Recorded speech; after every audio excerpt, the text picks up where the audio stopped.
So if the material master is priced with moving average price, and if there is difference between PO price and invoice price, if it's moving price, then we have three different conditions based on which system will decide whether that value will go to stock account or that value will go to price difference account.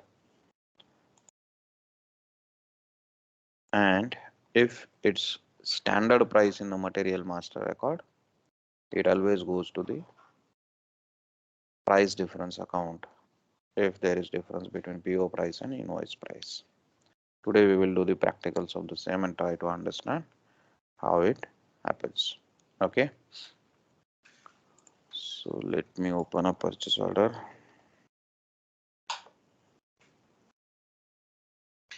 Now this is a moving average purchase order. The price of the PO is 11 rupees, quantity is 1000. We have already posted the goods receipt. Now let me check the quantity of this material, that is stock quantity available currently.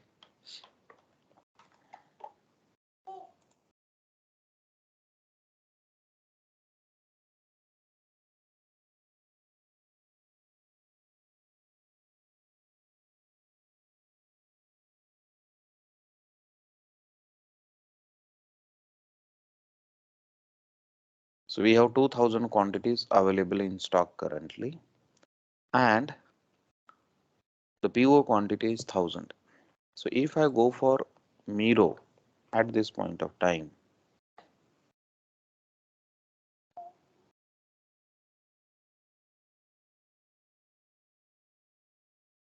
EG23,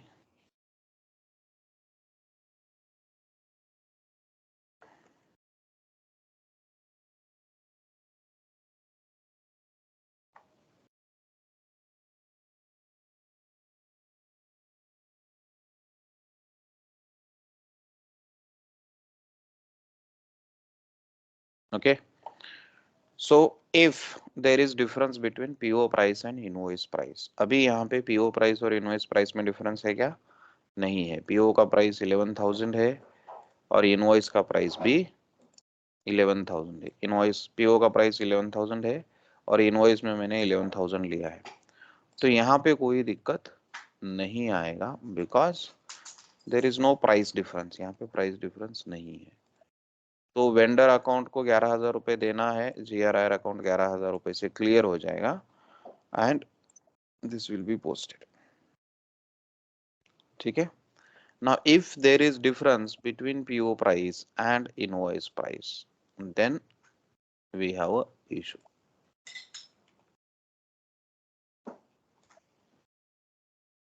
मैं इसको एक बार correct कर लेता हूँ.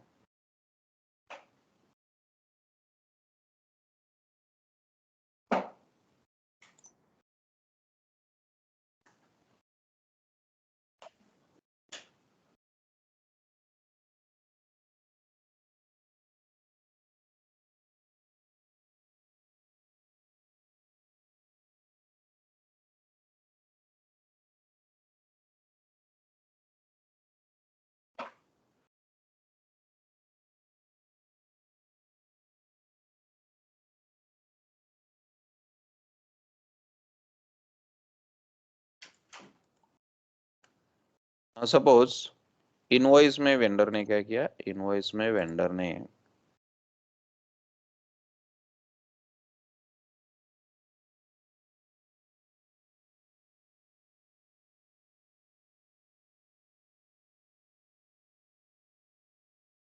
दोनों जगह पे tax code same होना चाहिए. ठीक है.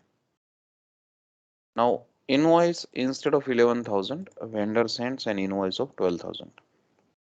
तो 11 रुपए की जगह पे उसने 12 रुपए से हमको इनवॉइस भेजा, तो अमाउंट मैंने चेंज करके 12,000 कर दिया यहाँ पे.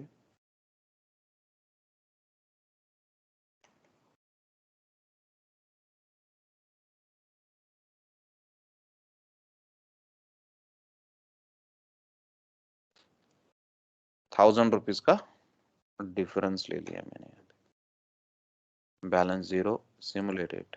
Now you see here vendor को अभी 12,000 रुपये पे करना है, GRIR अकाउंट 11,000 से क्लियर हो रहा है, और 1,000 रुपीज जो है वो मटेरियल के स्टॉक अकाउंट में जा रहे हैं, बिकॉज मटेरियल मास्टर में मूविंग एवरेज प्राइस है, और अभी सप्लायर को हम 12,000 रुपये दे रहे हैं। क्यों दे रहे हैं? बिकॉज मटेरियल का प्राइस अभी 12,000 है। हमने स्टॉक वैल्यू गुड्स रिसिप्ट पे कितनी वैल्यू से पोस्ट किया है? 11,000 से पोस्ट किया है। So to adjust with the current market price, this 1,000 rupees is posted to material stock account. ये मटेरियल के स्टॉक अकाउंट में पोस्ट होता है। क्लियर? अंडरस्टूड?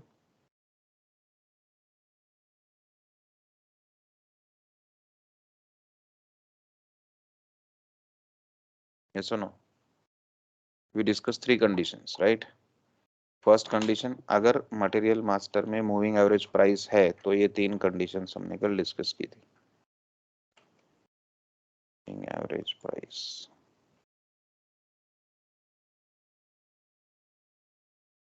अगर है, और if there is difference between invoice price and PO price, तो 3 conditions. Invoice price और पीओ प्राइस में अगर डिफरेंस है, and if sufficient stock is available. अभी क्या है? 2,000 क्वांटिटी है when we are doing the invoice, which is more than 1,000 quantity that we are invoicing. ठीक है? So if sufficient quantity is available in stock at IR at the time of invoice receipt, then the difference is posted to stock account.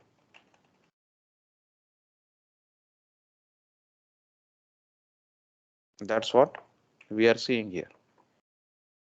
ये stock account में जा रहा है क्योंकि stock में मेरे पास कितना क्वांटिटी है?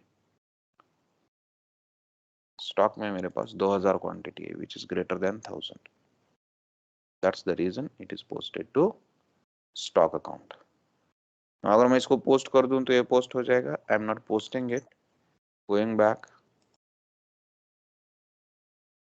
Now I will issue some quantities from stock. I'll scrap quantities from here and reduce the quantity to less than 1,000. मुझे इसको 1,000 से कम करना है।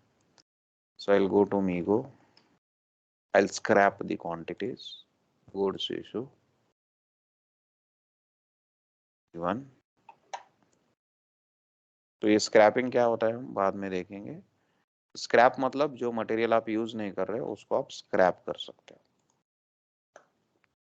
तो सिस्टम में जो इसका एंट्री होता है, स्टॉक अकाउंट से वैल्यू माइनस होता है, स्टॉक से वैल्यू माइनस होता है, AG PA 11,000, right? PA 11, 1,500 quantity में क्या कर रहा हूँ? स्क्रैप कर रहा हूँ।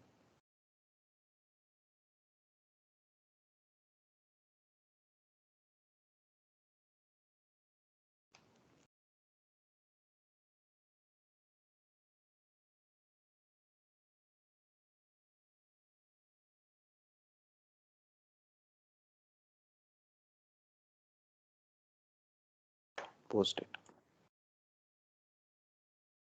Now if you check the stock, available stock in system, यहाँ से 1,500 क्वांटिटी को मैंने स्क्रैप किया तो यहाँ पे सिर्फ अभी 500 क्वांटिटी बचा।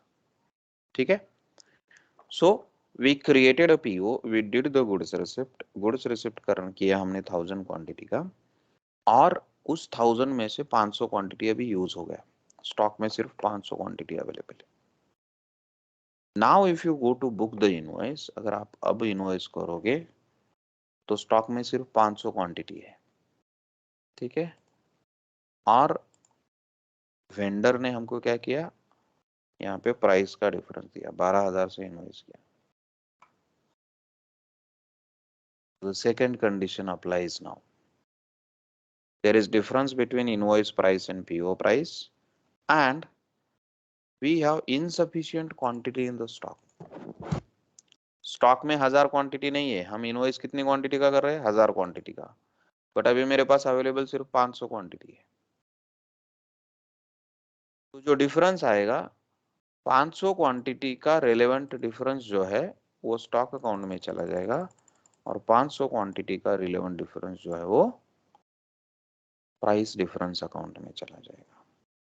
So the second condition that we discussed is if partial quantity is available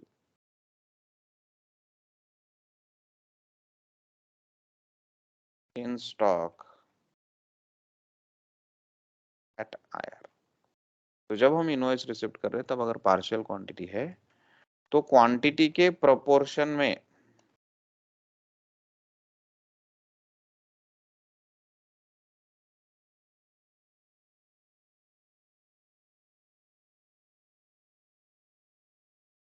the value is posted to stock account and price difference account.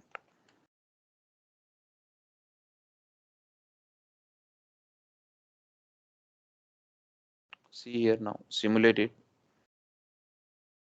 You can see 12,000 रुपए हम वेंडर को पे कर रहे हैं, 11 से GRIR क्लियर हो गया और जो 1,000 रुपए का डिफरेंस आया इनवॉइस में 500 क्वांटिटी स्टॉक में है तो 500 रुपए स्टॉक अकाउंट में जा रहे हैं और 500 क्वांटिटी कंज्यूम हो गया है, हमने स्क्रैप किया है तो 500 क्वांटिटी जो है वो प्राइस डिफरेंस अकाउंट में जा रहा है. 500 रुपए. Clear? Understood?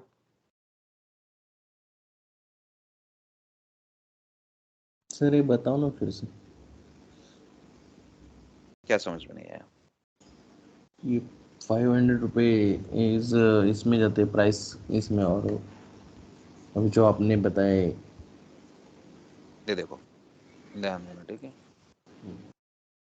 If partial quantity is available in stock at the time of IR, क्या होता है, हम पीओ देते हैं, पीओ के बाद सप्लायर हमको मटेरियल डिलीवर करता है, ठीक है.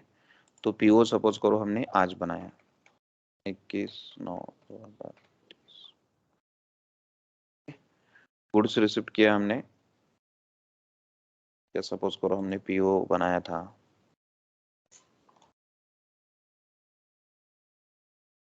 21/9/2022 को, सप्लायर ने हमको डिलीवरी दे दिया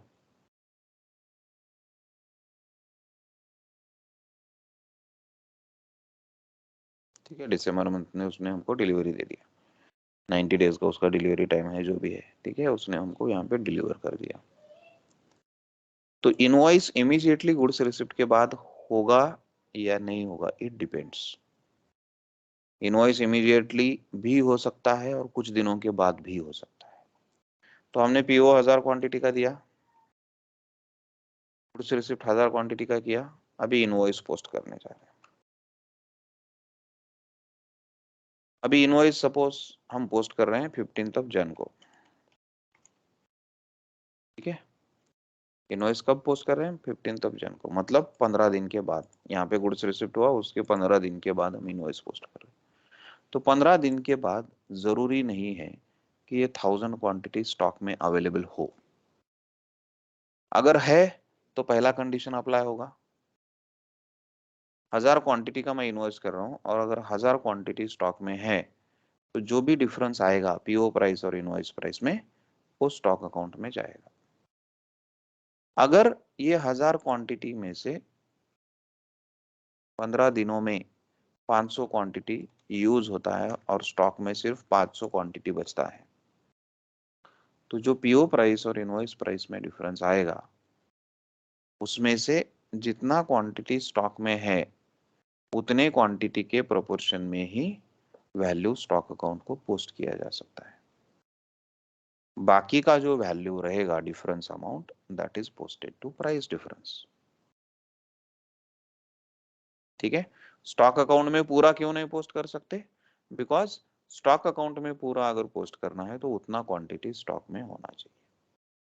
तो अगर कुछ क्वांटिटी स्टॉक में से कंज्यूम हुआ है तो जितना क्वांटिटी स्टॉक में अवेलेबल है उतने का ही वैल्यू हम स्टॉक में पोस्ट कर सकते हैं, बाकी जो है वो प्राइस डिफरेंस अकाउंट में पोस्ट किया जाता है. क्लियर? तो यहाँ पे अभी वही हो रहा है, हमने गुड्स रिसिप्ट किया था 1000 क्वांटिटी का, ठीक है, और हमारे पास अभी सिस्टम में कितना क्वांटिटी अवेलेबल है? 500 क्वांटिटी अवेलेबल है। मैं इनवॉइस कितनी क्वांटिटी का कर रहा हूँ? मैं इनवॉइस कर रहा हूँ 1000 क्वांटिटी का।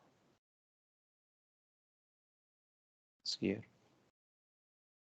1000 क्वांटिटी का मैं इनवॉइस कर रहा हूँ, बट स्टॉक में मेरे पास सिर्फ 500 क्वांटिटी है। और यहाँ पे मैंने 1000 रुपए का डिफरेंस लिया है पीओ प्राइस और इनवॉइस प्राइस में। तो 1000 रुपए का जो डिफरेंस है उसमें से 500 रुपए स्टॉक अकाउंट में पोस्ट हो रहे हैं, बिकॉज मेरे पास 500 क्वांटिटी।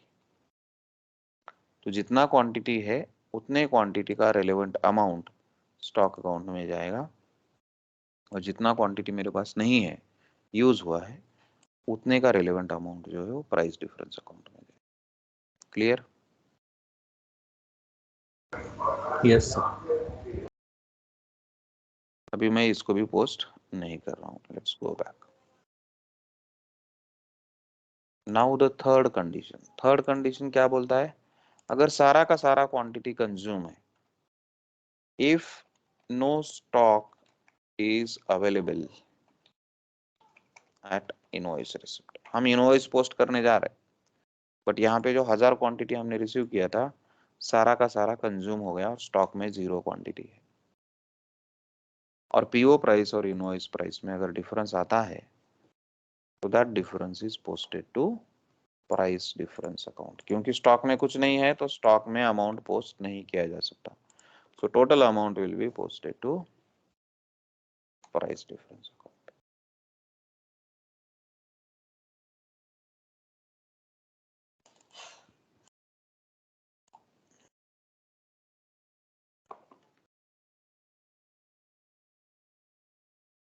देखो,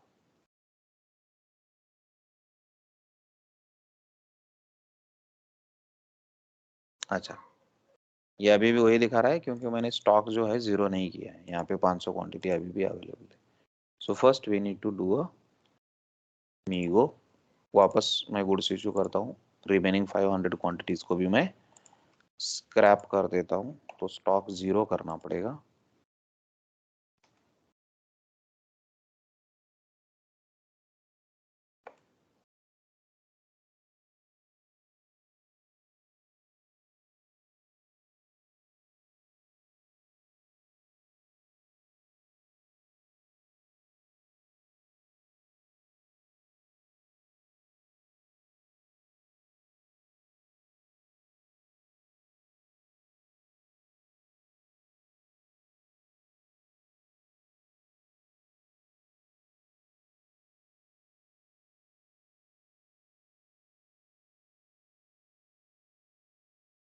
ठीक है, अभी स्टॉक चेक करो। स्टॉक अभी 0 है।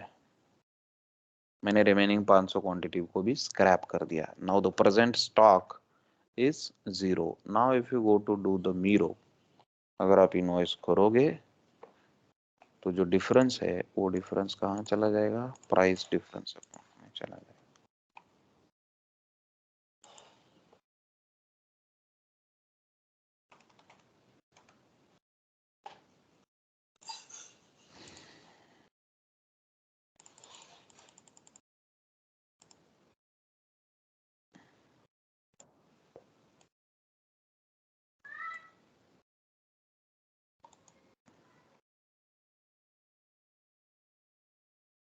ठीक है, 1000 rupees is now posted to price difference account totally.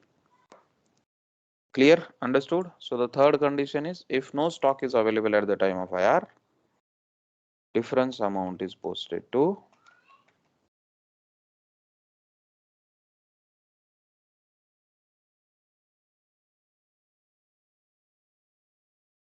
price difference account.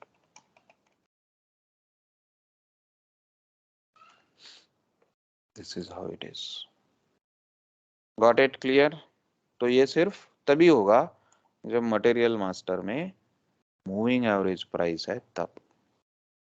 अगर मटेरियल मास्टर में स्टैंडर्ड प्राइस है तो क्या होगा? अगर मटेरियल मास्टर में स्टैंडर्ड प्राइस है तो स्टॉक का सिचुएशन चाहे जो भी हो, eight the time of IR, if there is difference between invoice price and PO price, the difference is always posted to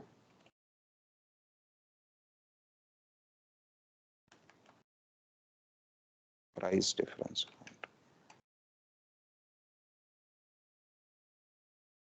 because standard price के केस में वैल्यूएशन जो है वो मटेरियल मास्टर की प्राइस से होता है, मार्केट की प्राइस से या पीओ की प्राइस से या इनवॉइस की प्राइस से नहीं होता है। तो जब हम गुड्स रिसिप्ट करते हैं तब मटेरियल मास्टर के प्राइस से उसका स्टॉक वैल्यू अपडेट होता है। तो इनवॉइस में क्या प्राइस आ रहा है उससे कोई मतलब नहीं, जो भी डिफरेंस आएगा वो डिफरेंस सीधा प्राइस डिफरेंस अकाउंट में जाएगा। So let's create a PO for that and test it. MM01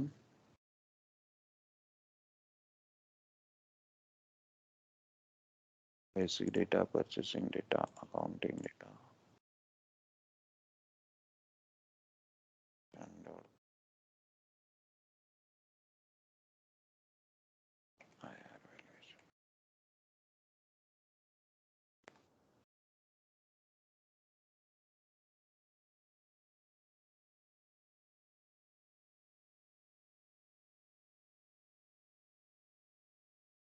Standard price ले लिया मैंने 20 रुपए से।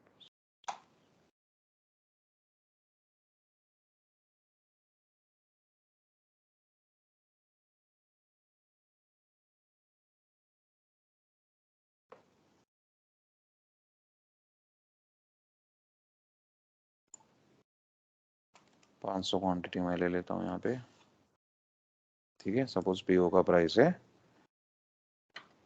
25 रुपीज, ठीक है। ध्यान देना, तो हमने पीओ क्रिएट किया, पीओ का प्राइस है 25 रुपीज, मटेरियल मास्टर का प्राइस है 20 rupees and that is standard price, ठीक है। तो जब गुड्स रिसिप्ट होगा तो स्टॉक अकाउंट में कितना वैल्यू पोस्ट होगा?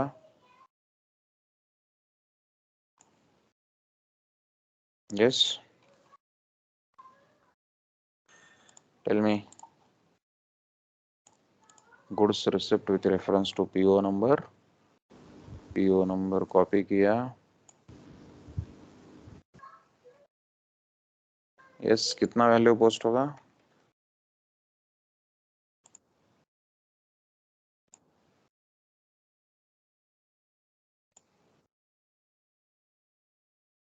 स्टैंडर्ड प्राइस का मटेरियल है तो गुड्स रिसिप्ट पे वैल्यूएशन कैसे होता है?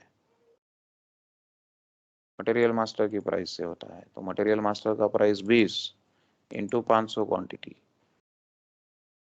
10,000 रुपए, 10,000 रुपए स्टॉक अकाउंट में चले जाएंगे और 12,500 जो है वो आपके GRIR में जाएंगे और 2,500 का प्राइस डिफरेंस वहां पे आएगा।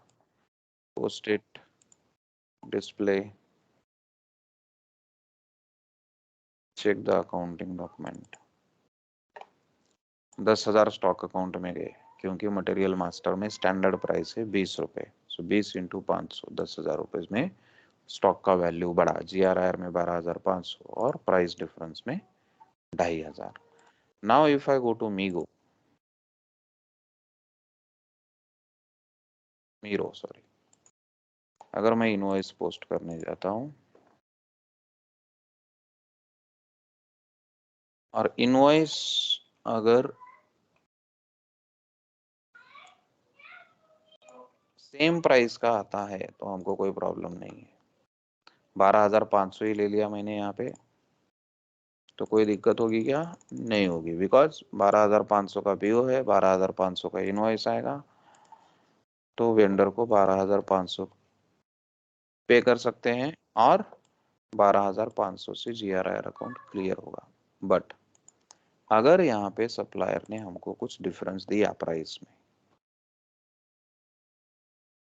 13,000 रुपए का अमाउंट दिया उसने इनवॉइस का, तो जो 500 रुपए का डिफरेंस आएगा वो 500 रुपए का डिफरेंस प्राइस डिफरेंस अकाउंट में जाएगा। Always it will go to price difference account. You can see अभी हमारे पास स्टॉक में कितना क्वांटिटी है इस मटेरियल का, हमारे पास अभी 1000 क्वांटिटीज है।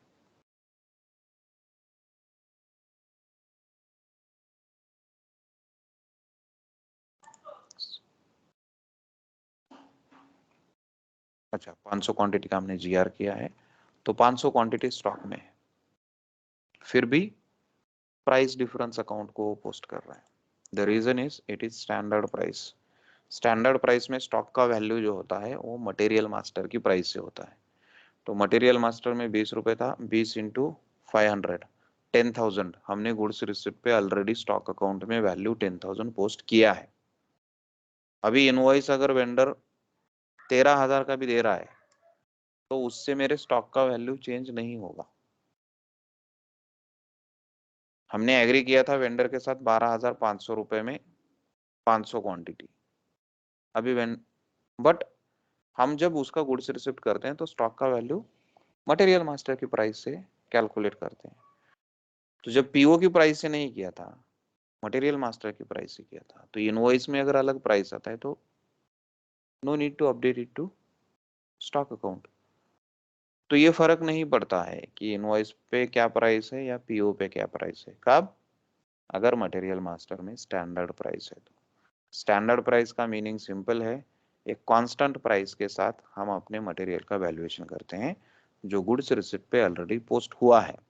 तो इनवॉइस पे कुछ भी वैल्यू आ जाए, जो भी डिफरेंस आएगा, that will be treated as a price difference.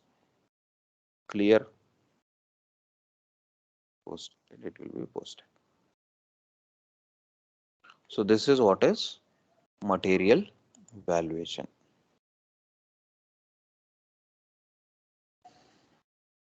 Okay, clear? Sir जैसे कि स्टैंडर्ड प्राइस में पीओ का इनवॉइस का अमाउंट जो भी चेंज होगा उस पर उसके कुछ इफेक्ट नहीं होता है नहीं होता ऑलवेज। है, यस।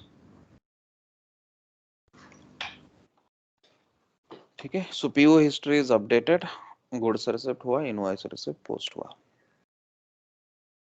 तो ये होता है स्टॉक मटेरियल का प्रोक्योरमेंट प्रोसेस।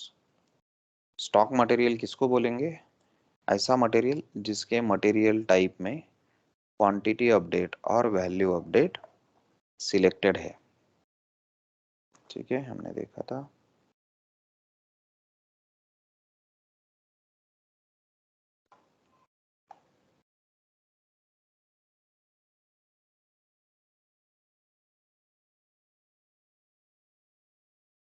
ठीक है, तो प्लांट लेवल पे मटेरियल टाइप में अगर क्वांटिटी अपडेट और वैल्यू अपडेट ये दो फील्ड सिलेक्टेड हैं तो उसको हम स्टॉक मटेरियल बोलते हैं। तो ऐसे मटेरियल टाइप के जो मटेरियल्स क्रिएट किए जाएंगे, उसका जब आप गुड्स रिसिप्ट करोगे तब उसका स्टॉक का क्वांटिटी प्लांट लेवल पे अपडेट होगा। So if we check the stock quantity of this material, stock quantity उसका प्लांट लेवल पे स्टोरेज लोकेशन पे अपडेट हो गया है। ठीक है, and the stock value is also calculated. So if you go to document info and accounting document, इसका stock का वैल्यू भी कैलकुलेट होता है। ऐसे मटेरियल्स को स्टॉक मटेरियल्स बोलते हैं। तो अभी ये मटेरियल आ गया, आपने इसको प्लांट में रिसीव किया, ये स्टोरेज लोकेशन में आपने इसको रखा, तो इस स्टोरेज लोकेशन में आपको दिख रहा है 500 क्वांटिटी। नाउ यहाँ पे क्या है, PA11 एक स्टोरेज प्लांट है and this is your storage location 1000। अगर PA11 के स्टोरेज लोकेशन 2000 में मैं कुछ quantity, this transaction code, let us discuss this transaction code MMBE. MMBE is stock overview. It shows you or it displays you stock situation of a single material at client level.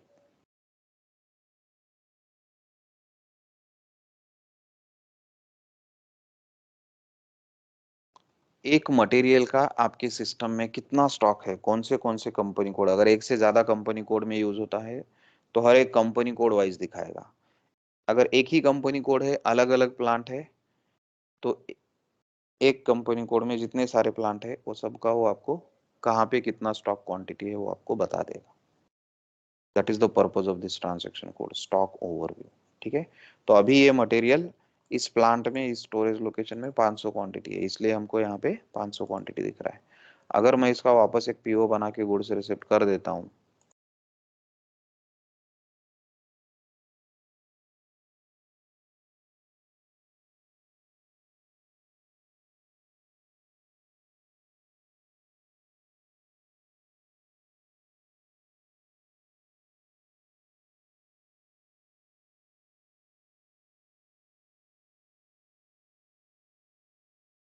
पाँच सौ quantity का मैंने वापस PO create किया, this go to Migo, do a goods receipt now। Now यहाँ पे मैंने storage location इसका चेंज कर दिया, 2000 item. Okay, check, now check the stock of the material. तो अभी 2000 में 500 क्वांटिटी आ गया। ठीक है, तो 1000 में 500 है, 2000 में 500 है, तो प्लांट लेवल का स्टॉक कितना हो गया 1000। बिकॉज एक प्लांट में दो स्टोरेज लोकेशन है, एक स्टोरेज लोकेशन में 500 है, दूसरे में 500 है, तो प्लांट का stock equal to sum of the stock of the storage locations inside that plant. तो एक प्लांट है उसमें 10 स्टोरेज लोकेशन है, तो उसमें जितना भी क्वांटिटी है वो सबका सम मिला के प्लांट लेवल का स्टॉक क्वांटिटी होता है। ठीक है, सो यू कैन सी हियर 500 है, 500 है, यहाँ पे 1000 हो गए प्लांट PA11 में। And you see company code पे भी 1000 दिखा रहा है, बिकॉज ये मटेरियल अभी सिर्फ इसी प्लांट में हम यूज कर रहे हैं और उसका 1000 क्वांटिटी इस प्लांट में है, तो कंपनी कोड पे भी 1000 दिखेगा। और सिर्फ एक ही कंपनी कोड है, तो यहाँ पे क्लाइंट लेवल पे भी 1000 दिखेगा। अगर मैं इस मटेरियल को PA12 में एक्सटेंड करता हूँ, MM01, same material I'll extend to PA12 and I'll do the goods receipt again, PA12।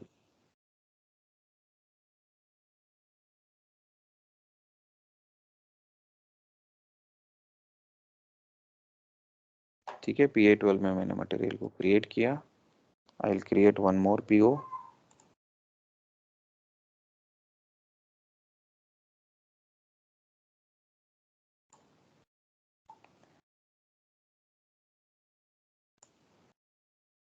यहाँ पे मैं क्या करूंगा, यहाँ पे सिर्फ प्लांट चेंज करूंगा, PA12, check, save, copy the PO,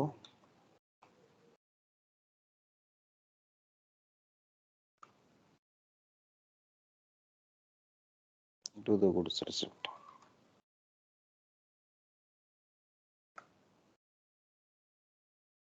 PA12 के स्टोरेज लोकेशन 1000 में मैं ये क्वांटिटीज ले रहा हूँ, पोस्ट किया मैंने इसको।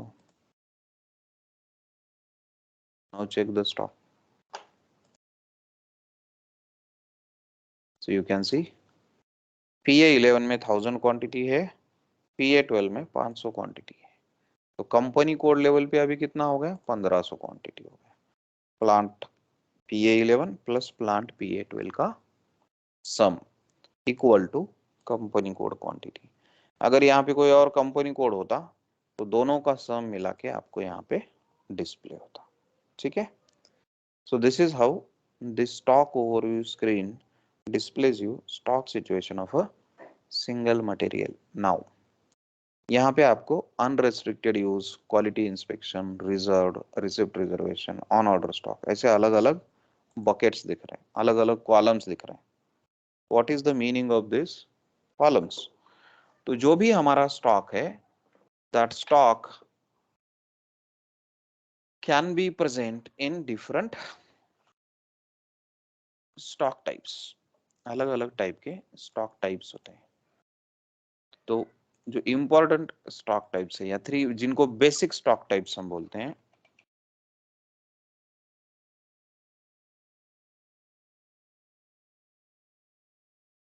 वो है unrestricted use stock,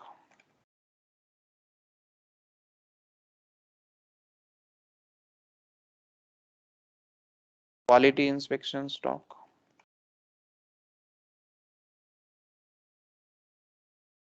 and blocked stock. What is meaning of unrestricted use stock? Unrestricted use stock मतलब ऐसा स्टॉक जो आप कभी भी प्रोडक्शन के लिए यूज कर सकते हो, या किसी कॉस्ट सेंटर को इशू करना है आप उसको यूज कर सकते हो। It can be used at any point of time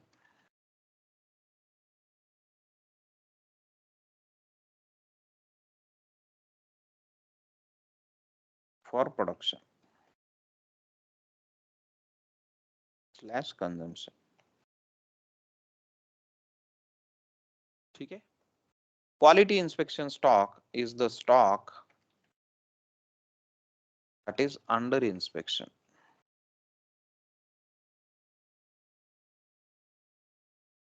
and decision is not yet made to use or not। ऐसा स्टॉक जो अंडर इंस्पेक्शन है, उसका अभी तक डिसीजन नहीं हुआ है कि उसको यूज करना है कि नहीं करना है, सच a stock is called as quality inspection stock। and blocked stock is blocked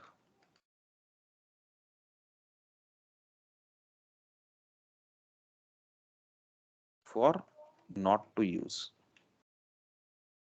ऐसा स्टॉक जिसको हम यूज नहीं कर सकते उसको हम ब्लॉक कर सकते, that is called as block stock. तो within your storage location, आपका जो स्टोरेज लोकेशन है उसके अंदर ये तीन टाइप के स्टॉक टाइप्स होते हैं।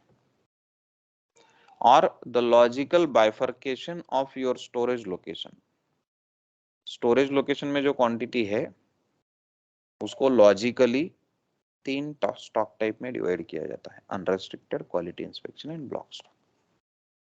ठीक है। तो यहाँ पे आप देख सकते हो सारा का सारा क्वांटिटी हमने अनरेस्ट्रिक्टेड में लिया है। Suppose I created one more PO, मैंने अगर एक और पीओ बनाया,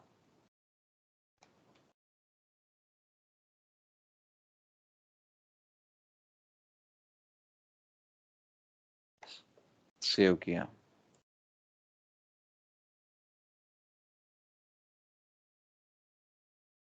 पीओ को मैंने कॉपी किया,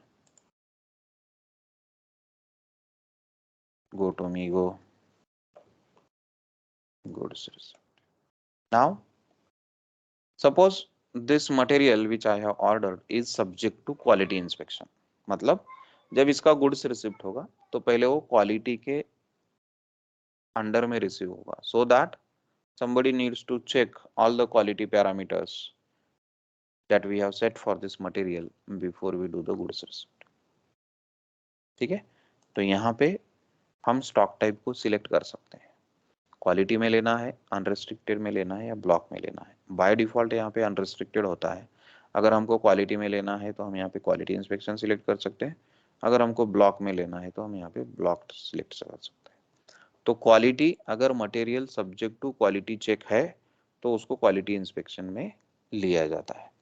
अगर मटेरियल में कुछ डैमेज वगैरह दिखता है विजुअलाइज करने के बाद, मतलब मटेरियल को देख के अगर हमको लगता है कि इस ये मटेरियल डैमेज हुआ है या इसमें कुछ इशू है, तो temporarily you can store that material into the block stock, आप उसको ब्लॉक में रिसीव कर सकते हैं। Then after checking that again that can be move to unrestricted use stock. तो अनरेस्ट्रिक्टेड में ले लो, क्वालिटी में ले लो या ब्लॉक में ले लो, within the stock type, मतलब अनरेस्ट्रिक्टेड से ब्लॉक, ब्लॉक से अनरेस्ट्रिक्टेड, ब्लॉक से क्वालिटी या क्वालिटी से unrestricted, we can do the goods movements. उसको हम मूव कर सकते हैं एक जगह से दूसरे जगह पे।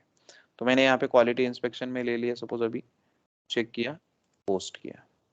Now check the goods stock overview and you can see 500 quantities are now updated in quality inspection. तो PA12 में स्टोरेज लोकेशन 1000 में 500 क्वांटिटी क्वालिटी इंस्पेक्शन में है, प्लांट लेवल पे भी 500 क्वांटिटी क्वालिटी इंस्पेक्शन में दिखाएगा, कंपनी कोड लेवल पे भी 500 क्वांटिटी क्वालिटी इंस्पेक्शन में दिखाएगा. So these are called as stock type. तो अनरेस्ट्रिक्टेड से क्वालिटी में हम मटेरियल को ट्रांसफर कर सकते हैं, क्वालिटी से अनरेस्ट्रिक्टेड में हम कर सकते हैं, अनरेस्ट्रिक्टेड से ब्लॉक में कर सकते हैं, ब्लॉक से अनरेस्ट्रिक्टेड में कर सकते हैं. तो these are 3 basic stock types. ठीक है. तो अगर गुड्स रिसिप्ट आपको ब्लॉक में करना है तो आप ब्लॉक में भी कर सकते हो. ठीक है. तो जो आपका स्टोरेज लोकेशन है उसको लॉजिकली 3 सेक्शंस में बाइफर्केट किया जाता है, unrestricted use stock, quality inspection stock and blocked stock. And we can do the transfer posting, बोला जाता है ट्रांसफर पोस्टिंग, एक स्टॉक टाइप से दूसरे स्टॉक टाइप में मूवमेंट. मतलब अनरेस्ट्रिक्टेड से ब्लॉक स्टॉक टाइप, ब्लॉक से अनरेस्ट्रिक्टेड में,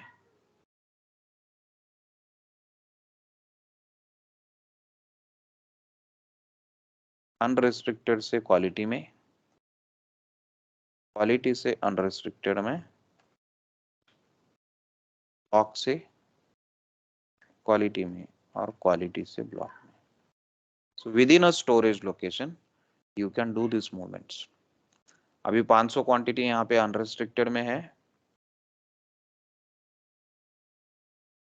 तो इसमें से कुछ क्वांटिटी अगर मुझे ब्लॉक में डालना है तो मैं डाल सकता हूँ. How to do that? You go to MIGO, select here transfer posting. तो अनरेस्ट्रिक्टेड में अगर ब्लॉक, अनरेस्ट्रिक्टेड से ब्लॉक में डालना है तो मूवमेंट टाइप है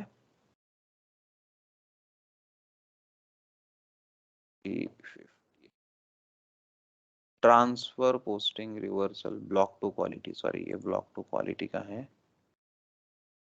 344 is a reversal of block to unrestricted, मतलब unrestricted. Correct. 344 is the movement type. Transfer posting reversal block to unrestricted. Block to unrestricted में अगर मूव करना है तो 343 is the movement type. 344 is unrestricted से अगर हमको ब्लॉक में स्टॉक को मूव करना है तो. अभी हमारे पास अनरेस्ट्रिक्टेड में क्वांटिटी अवेलेबल है,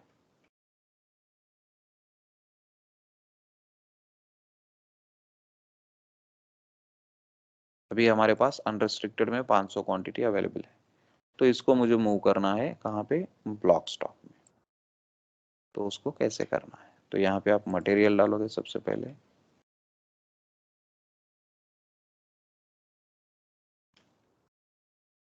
एंटर किया.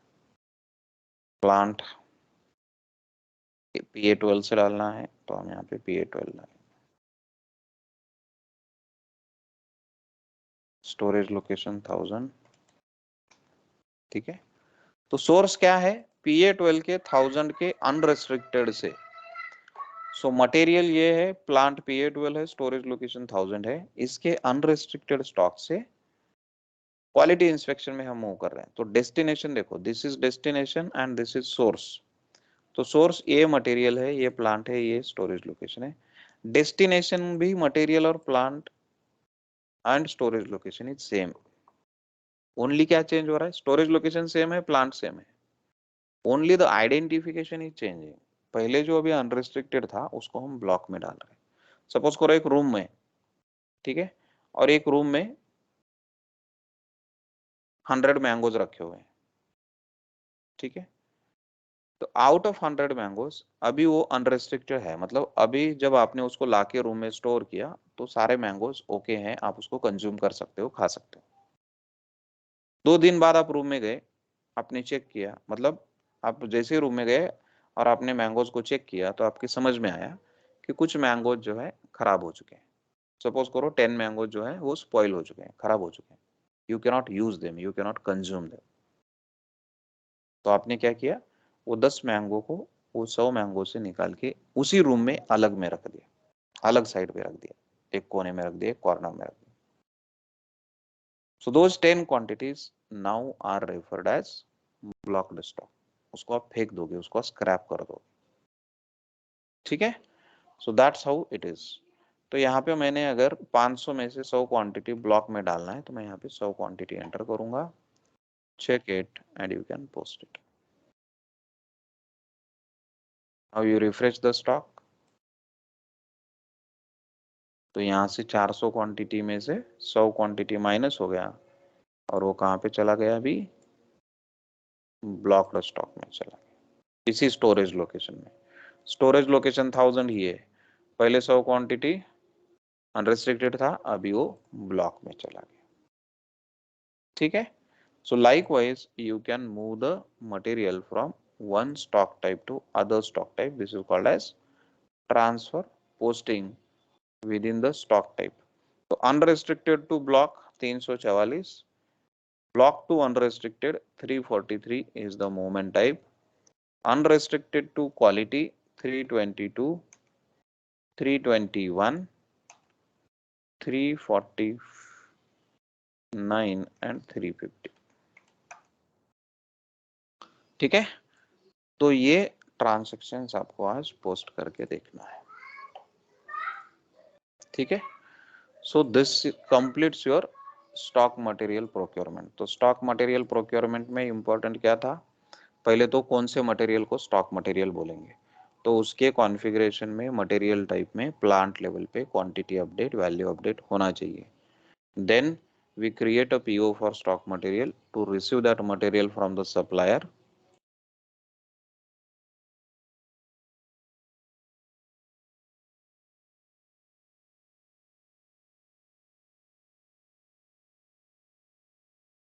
ठीक है, देन उसका गुड्स रिसिप्ट होगा, तो गुड्स रिसिप्ट होने के बाद स्टॉक का क्वांटिटी अपडेट होगा, स्टॉक का वैल्यू अपडेट होगा, मतलब मटेरियल डॉक्यूमेंट जनरेट होगा, अकाउंटिंग डॉक्यूमेंट जनरेट होगा। मटेरियल डॉक्यूमेंट में क्या इन्फॉर्मेशन होता है, अकाउंटिंग डॉक्यूमेंट में क्या इन्फॉर्मेशन होता है, we have already discussed it. Then जब अकाउंटिंग डॉक्यूमेंट जनरेट होगा तो उसमें मटेरियल वैल्यूएशन का कंसेप्ट आएगा। मटेरियल वैल्यूएशन क्या होता है, material valuation is nothing but calculating the stock value of the material. Material valuation दो लेवल पे किया जा सकता है, कंपनी कोड लेवल पे या प्लांट लेवल पे। अगर कंपनी कोड लेवल पे है तो through out the company code the price of the material remain same in all the plants. Plant level पे करते हैं तो अलग अलग प्लांट में मटेरियल का अलग अलग प्राइस, अलग अलग वैल्यूएशन मेथड यूज किया जा सकता है। Accounting data, valuation class and price control. Valuation class is used to determine the general ledger account to which the value of stock is to be posted. Price control determine करता है कि moving average है कि standard है। Moving average price मतलब system average price को calculate करता है to adjust it with the market price. Standard price मतलब मटेरियल का वैल्यूएशन एक फिक्स प्राइस के साथ, एक कांस्टेंट प्राइस के साथ होता है। स्टैंडर्ड प्राइस के साथ, मूविंग एवरेज प्राइस के साथ गुड्स रिसिप्ट पे वैल्यूएशन कैसे होता है, इनवॉइस रिसिप्ट पे वैल्यूएशन कैसे होता है, we already discuss that. Then material जब रिसीव कर रहे हैं तो उसके कौन से स्टॉक टाइप में लेना है, अनरेस्ट्रिक्टेड में लेना है, ब्लॉक में लेना है या क्वालिटी में लेना है, we can decide at the time of goods receipt, ठीक है। उसके बाद होगा उसका इनवॉइस, और इनवॉइस के बाद जनरली पेमेंट होता है। So this is what is stock material procurement. तो जब भी आप स्टॉक मटेरियल का प्रोक्योरमेंट करते हो तो स्टॉक में आपके पास इन्वेंट्री आ जाता है, उसका वैल्यू सिस्टम में अपडेट होता है, और फिर यहाँ से मटेरियल जो है प्रोडक्शन को चाहिए तो प्रोडक्शन को इशू होगा, कॉस्ट सेंटर को चाहिए तो कॉस्ट सेंटर को इशू होगा, या किसी और पर्पज के लिए चाहिए तो हम स्टॉक में से मटेरियल को इशू करते हैं। तो stock materials are generally stocked in your warehouse, in your plant, in your storage location.